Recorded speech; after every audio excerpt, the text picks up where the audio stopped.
Oui, merci. Juste une petite précision, quand on entend parler d'avis de la commission, je ne comprends pas bien, parce qu'on ne vote jamais d'avis en commission. Donc c'est l'avis de l'exécutif, mais certainement pas l'avis de la commission culture.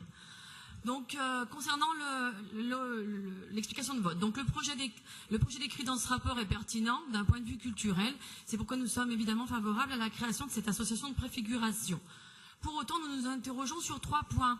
D'abord, quid du poids financier que représente ce musée pour notre collectivité, non seulement quant à l'investissement de départ, mais aussi sur le long terme. Car au vu de l'opacité de la présentation du budget, nous sommes en droit de nous interroger. Va-t-on déshabiller Paul pour habiller Pierre? Qui est Paul et qui est Pierre? Ensuite, le deuxième point, concernant le GIP, sera-t-il pourvu d'un collège d'usagers, ce qui pourrait lui permettre de satisfaire à l'obligation de droit culturel inscrite dans la loi NOTRe?